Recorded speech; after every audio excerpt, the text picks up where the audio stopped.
Hey everyone, good evening my dear friends, all the beautiful people around the world. How are you doing? I just quickly set up my Facebook here so I can see what's going on. Yes, I can see myself.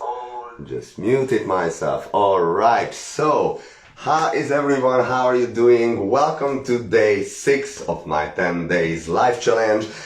For those who missed it so far, basically what's going on in these 10 days, as I said in day 1, basically my Facebook profile is restricted and I cannot really reach as many people as I could previously. That's one thing, and the other thing is that I did a Facebook Live 2 years ago in April 2020 in the first month of the pandemic.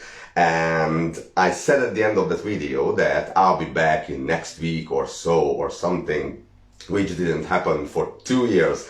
So that was day number 1 when I explained all these things, and I said that I just want to prove to myself that I can keep the promises I make for myself, and that's why I decided to go live for 10 consecutive days, which I do, and this is day 6, so I'm already over half of these 10 days, which is really cool, and I'm really proud of myself.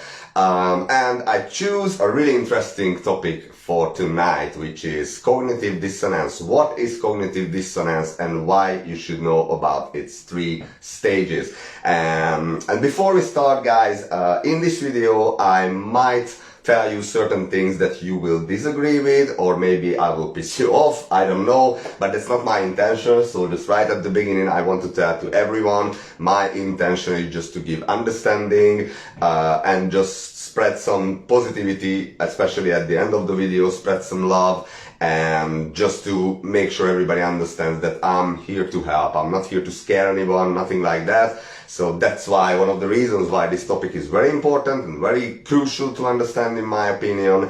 And the other reason, probably the main reason I talk about it, because I went through it. I experienced it, all the 3 stages that I will tell you very soon. And as always, feel free to comment if you have any opinion about this, if you know what I'm talking about, if you experienced it, or at the end, if you will see the 3 stages, tell me where you are in these 3 stages, and of course tell me whether you agree or whether you disagree. I'm more than happy to receive any opinion, and more than ever I will appreciate any comments that you guys will tell me. So let's begin. What is cognitive dissonance? I wrote down here one of the explanations, one of the definitions. If you search for it, obviously you will find a little bit different answers on Wikipedia, or if you Google it or anything. Basically this is a psychological phrase. It's a psychological event that happens in the brain. And let me tell you first what I wrote down here, what is it, and then we will go to 3 stages. So sometimes people hold a core belief that is very strong, and when they are presented with evidence that works against that belief, the new evidence cannot be accepted. It creates a feeling that is extremely uncomfortable, and that's what we call cognitive dissonance. And because it is so important to protect the core belief, the original belief, they will rationalize, ignore, and even deny anything that does not fit in with that core belief. That's cognitive dissonance. With other words, and we can start with stage 1 straight away, because as I said here, even if you give people evidence against their core belief, they will deny anything because it's really uncomfortable. So stage 1 is denial. Stage 1 is denial. And I will give you a couple of examples. So, for example, if I come to you and I say that, hey, listen, did you know that 1% of the population actually rules the world?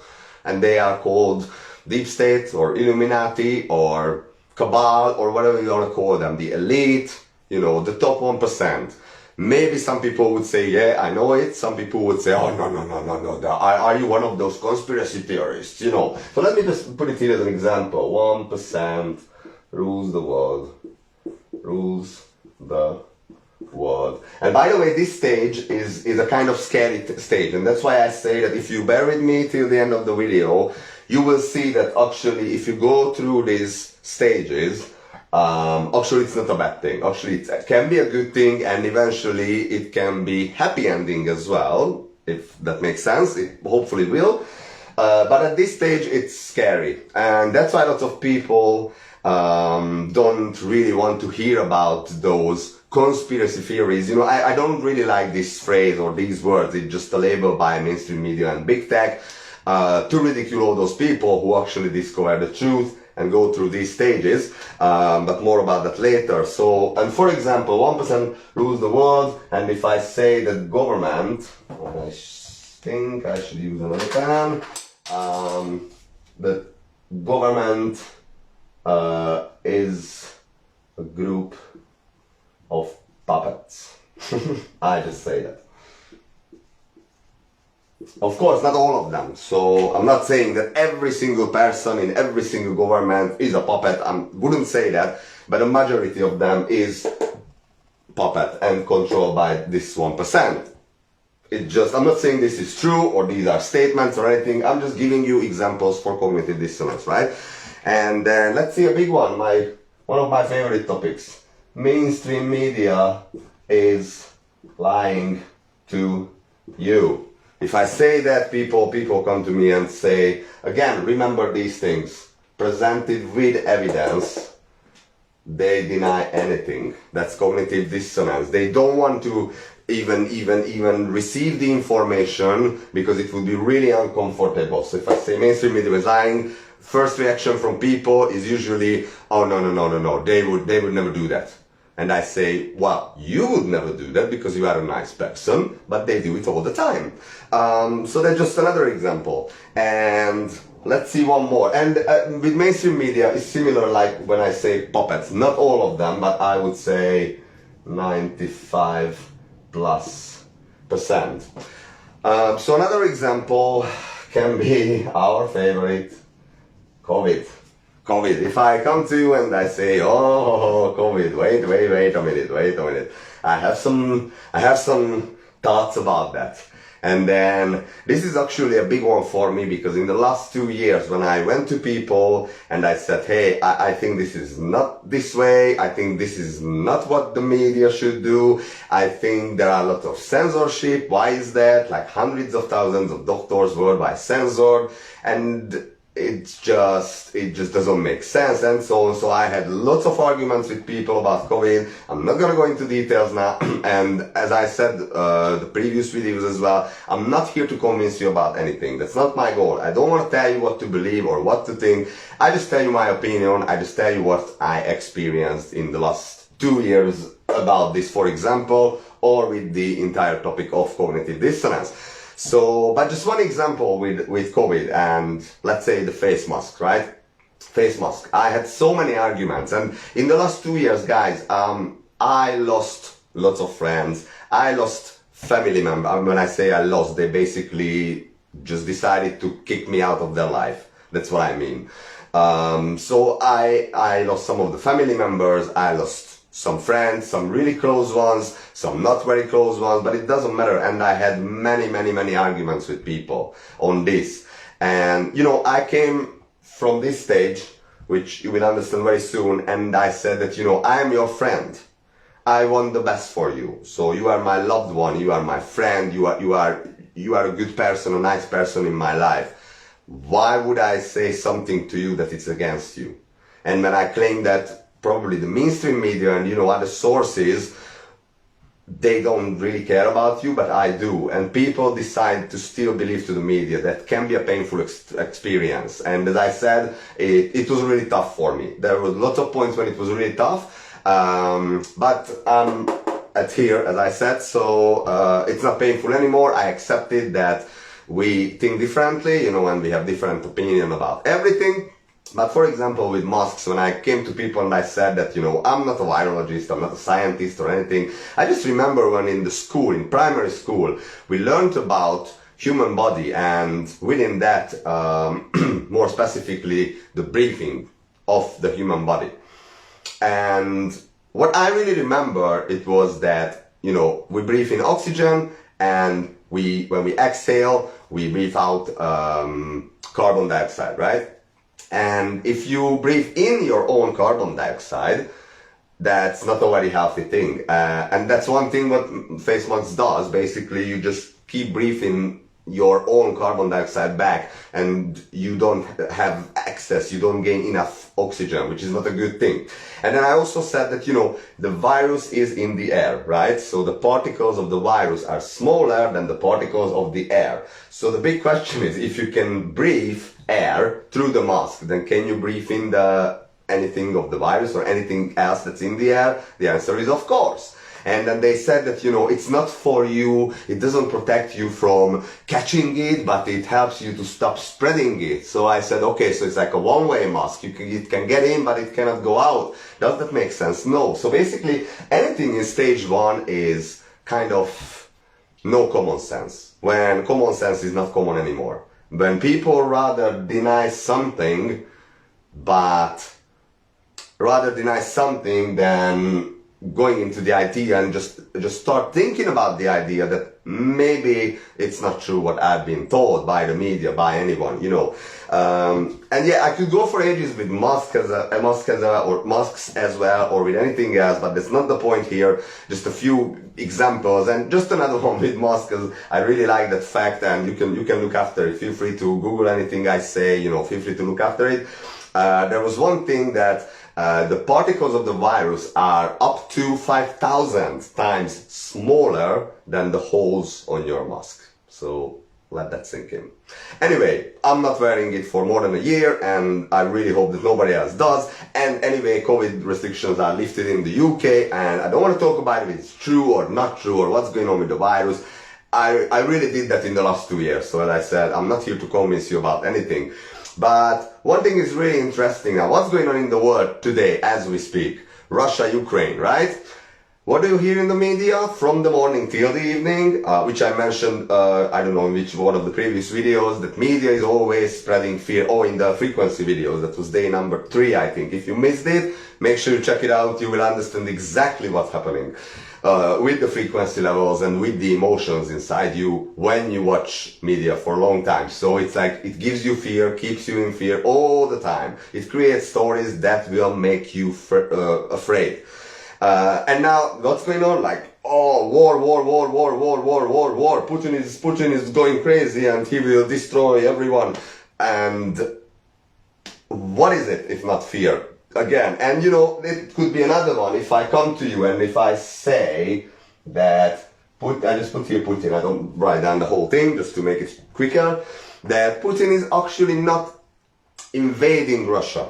If I would tell you that I believe, just for theory, that in the Ukrainian government, basically there are lots of 1% cabal and puppets and Illuminati or whatever you want to call it, bad guys, bad people, and Putin is actually not necessarily a very bad guy, and maybe he will come out with a peace deal very soon. Now you would say, probably many of you, that oh my god, this guy is going crazy. And this is something why I didn't continue in April 2020 after my first live, which I did and I mentioned in day number 1 a few days ago. Because I wasn't sure what the reaction will be from people. I wasn't sure how they would, you know, that was the first month of the pandemic and everyone was crazy, like we're all gonna die. And I just didn't feel strong enough to talk about the topic. But today is different, so I'm gonna talk about it, baby. So, you know, again, fear by the media. And guys, think about it. If we say the media is lying, the media lied about COVID for 2 years, and now they lie about this one as well. They say war, and you know, everything else. But let me ask you something. What happened with COVID? Suddenly, it just disappeared. Wow, so interesting. No more COVID, no more vaccines, nothing. They don't mention that, you know, why the Russian or the Ukrainian soldiers not wearing a mask? How many of them have COVID? How many of them is sick? None of them know nothing about COVID anymore. It's a little bit interesting, isn't it? Marchi says, hi Marchi. Nice to see you. Thanks for being here. So it's really interesting. No more COVID. And, you know, let me give you just a couple of examples what's going on. How much the media try to control our focus. Let me start just with Brexit and just go through with the timeline. When it was Brexit, we were talking about it for a year. And then after that, we heard the news about the migrant caravan. You remember? When the migrants are here, the migrants are in America, the migrants everywhere, which was also a big false flag event, by the way.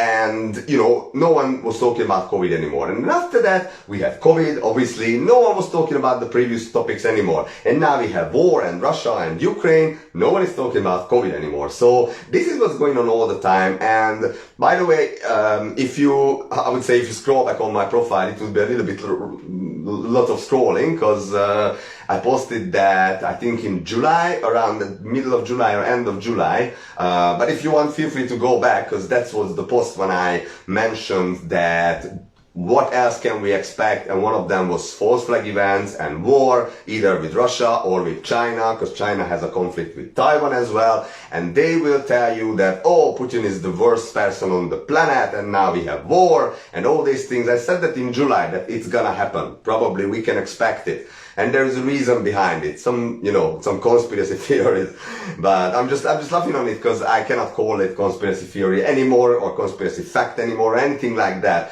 This phrase was used by the media and big tech and social media platforms in the last 2 years more than in my entire lifetime, you know? So, and there is a reason for that, because they don't want you to know it. But when your friends come to you, and guys, let's be honest, each and every one of you know at least one person in your life somewhere, whether if it's family member, whether if it's somebody in your, amongst your friends or your colleagues or anyone.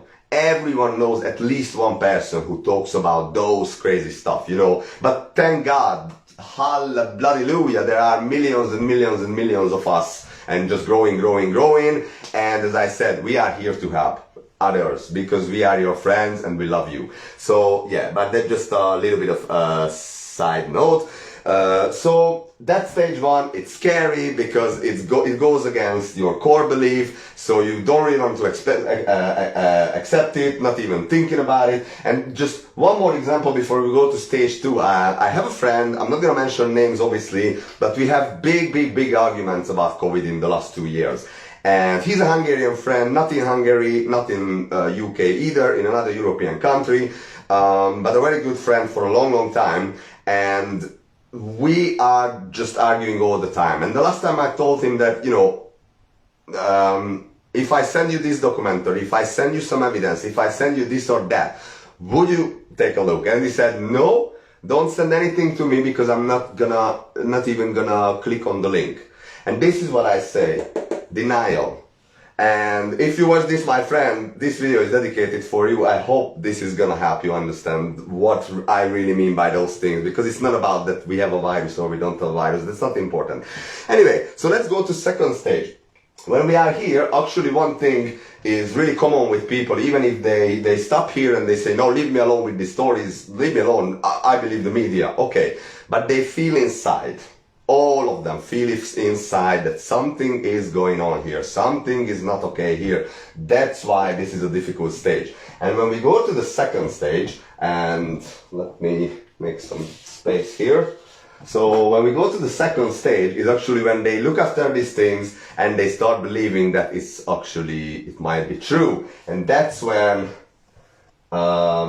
anger and fury, I would use these two words, anger and fury appear.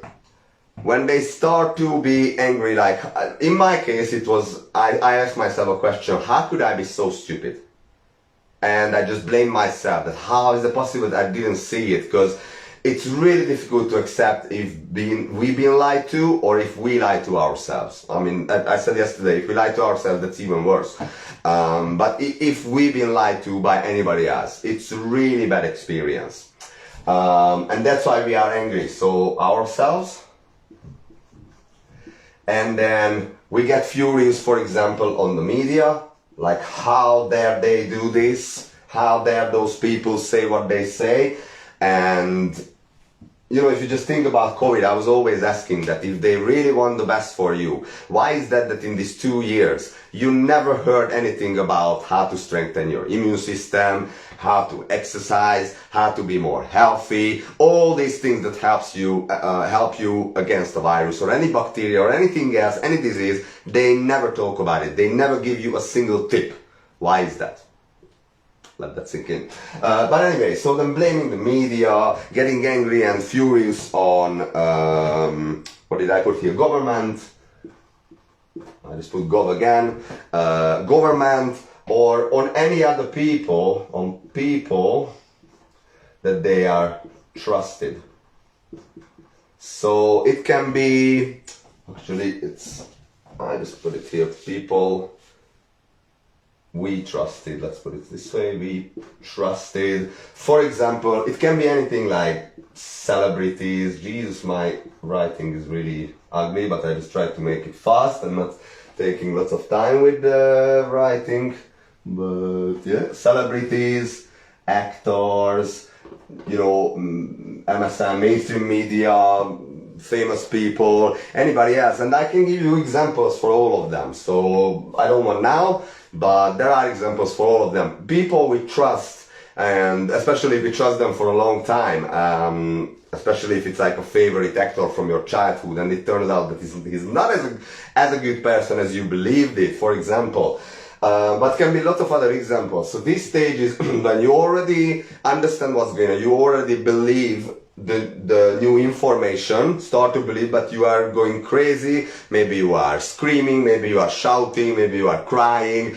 It's different for everyone. I was just devastated when it happened to me, and I understood that, oh my God, the world is not what we believe. And you know, what's the first thing we try to do? Go to other people and just tell them that, hey, have you seen this, have you seen that? But this is the problem. When we start to tell them these stories, or I would say the truth, we don't know what their reaction will be, because we cannot provide a solution. We just know that, hey, this is bad, that is bad, that is bad, and we cannot tell them the solution that, hey, don't worry, but it's fine, because I know the solution as well. And by the way, in the next couple of days, in the next 2 days, probably I will talk about this, the bad side and the good side as well. So I will help you with that, don't worry. But for now, it's important to understand the cognitive dissonance side of it, because this is the first thing to understand, in my opinion. And then at stage 3, that's when you are first, you have healing and then acceptance. So when you heal yourself, it's like also a longer process. It takes some time, and you just get to a stage when finally you calm down and finally you accept that, okay, this is the new reality, so I'm gonna live my life according to this. And that's when life start to become difficult, but that's the stage when you cannot go back. So that's why we say that, I could actually say that also it means that you become awakened, or I just put here awakening. That's when we say that this is awakening. When you are awake, you cannot go back to sleep. This is why we say it sometimes. But the problem is that we have a group of people here, we have a group of people here today in today's world, and I think it's getting close to 50-50 probably.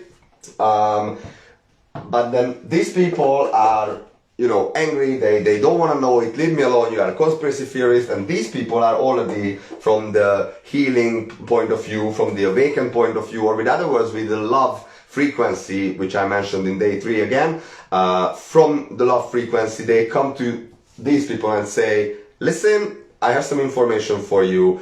You need to see it first, and after I can help you with healing, acceptance, and then eventually get back to the frequency of love. So this is difficult a little bit. This is a little bit of ping pong, but those who are here, they cannot go back here. But thank God more and more people are joining us, let's put it this way. So yeah, healing, acceptance, awakening, love, and usually those people, this is just a personal observation really, those people who are getting to this stage are usually those people who went through some big shit in their life. And I would say I'm one of them. I went through lots of difficulties, and not just average difficulties. So there were times in my life when my life was a nightmare, really. And it's not a difficult thing for me to talk about it now, but it was really difficult at that time. And, you know, I could just say, like, I was living in a massive poverty for nearly 2 decades. And it was difficult at that time, obviously, but that's not the point here. The point here that people who are going through some bigger difficulties, big nightmares, big shit in their life, somehow they can get to this stage easier. Because they already went through something when they had to heal themselves, they had to accept their situation, and you know, as they say, what doesn't kill you makes you stronger. And this is what I experienced, and this is what I observed, that most of the people here are people who had a very difficult past. And they just overcame that fear, that situation, or whatever you want to call it. And just for example, my friend Ricky, I did a Facebook Live with him 2 days ago. I think he doesn't mind if I mention this because he already mentioned in his videos, and it's not a secret, he doesn't make it a secret or anything. But sadly he lost his father when he was 11. And, you know, for 11 years old, and anyone can relate to this or resonate with this, know exactly what that means. I lost my father as well, but I was a bit older. I was 21, 2, I can't really, I'm confused with the dates, but anyway, for 11 years old, it's very difficult, and it's a big trauma, and, you know, it's something that you wouldn't wish for your worst enemy.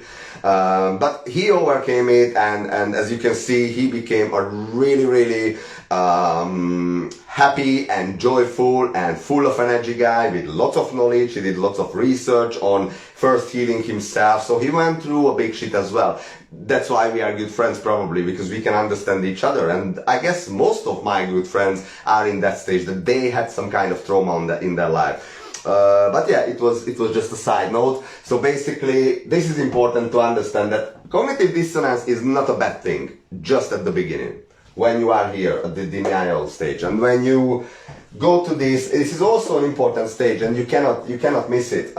You cannot just skip it, because you need that anger, you need that experience. You need to shout if you need to shout, you know. And I always say that if you need to cry, just cry, because it's gonna happen. If you want to shout on someone, go and do it. Or if you just want to go out in the nature, just go in the park and just do that, because it's gonna happen. And after that, you're gonna come here, and including me and many of my friends really can help you with that, because we went through it, we experienced it, either healing or how to accept those things, basically how to awake, how to get awake, how to get to the stage of the awakening, of your own awakening, let's put it this way. So this is what I wanted to mention today. I hope that's clear for everyone. What is cognitive dissonance? Why is it so important to understand it? Because if you know that, okay, I have these demons, I have these fears, but I can face them, and eventually I will be the winner at the end.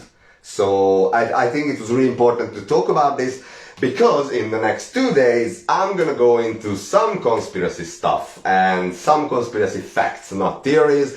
Again, I'm not gonna say, it will not be about like I am right and you are wrong and this is what you have to think or believe or anything like that. It's not gonna be that. I will do, I think, 2 different parts. I will figure it out. Probably tomorrow will be part 1, and then the next day will be part 2. And first we're gonna go through the dark side, like who are these bad people and what they are really doing and all that stuff, just really in bullet points. And then on the second part, we will talk about who is the good side. Is there a good side at all, or what we, the average people, can do with this situation? And if there is a good side, who are they? Why we cannot see them? Why there is nothing about them in the media? Why they are hiding? And why it looks like the world is just going even more crazy than we believe? Because honestly, 2020 was probably the worst year for everyone. And in 2021, all this vaccination craziness and green pass and QR codes and everything, it didn't seem to be better. And now we are in 2022, and now we can say that, can we have just one normal year, for God's sake? Because we know what's going on with Trump and with Putin and with Biden and all these things, and it's just going even more crazy. But I tell you something, if you understand not just the bad side, but the good side, it all makes sense, and you will put the picture together and you will put the puzzles together, and that's my ultimate goal. That's why I say that it can be a happy ending. I will explain why do I always say in my post that the best is yet to come, and love will win, and we will win, and really believe that the best is yet to come. There is some shit in the world still, but we're gonna go through it, that's for sure, and it's gonna be amazing. So let's see how it goes, but this is all for tonight. Thank you very much for watching. As I said, this is a really important topic for me. That's why I wanted to talk about it. And if there is anyone, if there is just one person I could help with this information, I could give a little bit of better understanding, then guess what, it was worth it to make this video. So thank you very much for everyone. I really appreciate each and every one of you. If you watch this, I thank you for that, and I love all of you. So as I said, tomorrow will be a little bit of conspiracy stuff with how can 1% really control the world, who are they, what they are doing. I will give you some examples. So we will discover the dark side a little bit, but again, you need to understand that you don't have to be afraid of it, because there is a good side, there is an other side with the frequency of love, which is a much higher frequency than the frequency of fear. If you remember that video, if not, that was day 3, make sure you check it out, and I will see you tomorrow evening. And now for everyone, thanks very much, have a good evening, take care, bye bye.